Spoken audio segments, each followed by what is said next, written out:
Bonjour Lucie. Bonjour. Je vais te poser quelques questions sur l'Université technique de Sofia, le séjour que tu as passé ici en Bulgarie, et j'aimerais que tu aies... donc comment trouves-tu la Bulgarie, Sofia, l'Université technique de Sofia, les conditions de logement, de vie et de distraction? J'ai trouvé que la Bulgarie c'était un pays très agréable à vivre. On a trouvé principalement un logement sur Airbnb, puisque la durée était que de 3 mois.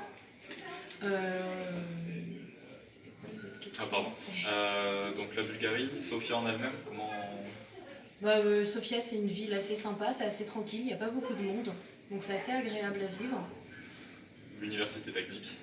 L'université technique, j'ai trouvé que l'accueil était vraiment bien. C'était agréable de suivre les cours ici. Et au niveau des distractions que tu as pu faire en groupe ou seul?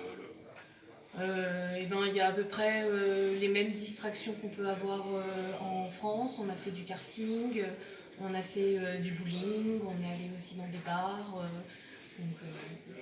Voilà. D'après toi, combien d'argent sont nécessaires pour un étudiant pour vivre à Sofia?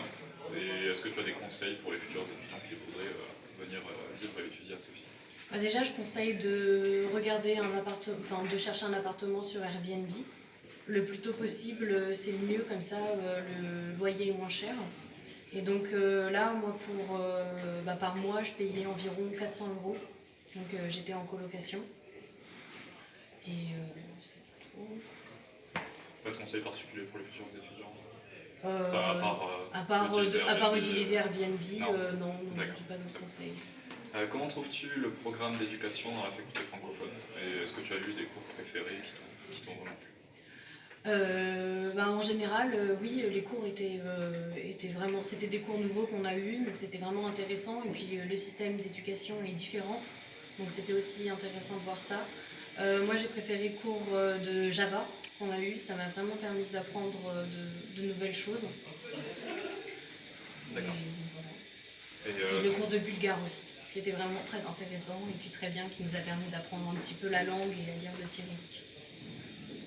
Donc, est-ce que tu as eu, à la suite de ce séjour et donc de ces études passées ici, des compétences, des nouvelles compétences et une valeur ajoutée pour toi après avoir fait ce séjour? Ma compétence principale, c'est d'avoir appris un petit peu à lire le cyrillique et d'avoir appris quelques bases en bulgare. Et puis également avoir appris quand même à me débrouiller un peu par moi-même à Sofia, dans un pays, dans une ville que je connaissais pas du tout. Est-ce que tu peux conseiller ou déconseiller les futurs étudiants de suivre des études dans la faculté francophone, que ce soit des étudiants français qui viendraient pour justement avoir un séjour international ici, ou même des étudiants en fait bulgares qui viennent parfois étudier? Non, je conseille à tout le monde de venir ici, parce que c'est vraiment la faculté est vraiment agréable, les professeurs sont compréhensifs. Et puis pour les étudiants français, venir ici dans une université francophone, ça permet, malgré le fait qu'on soit dans un pays où on ne connaît pas du tout la langue, ça permet d'être pas trop dépaysé et d'être assez facile pour s'adapter. Et est-ce que tu aurais une opinion libre sur quelque chose, une remarque à faire sur quelque chose qui Si, par exemple pour le temps, nous on a eu beaucoup de chance.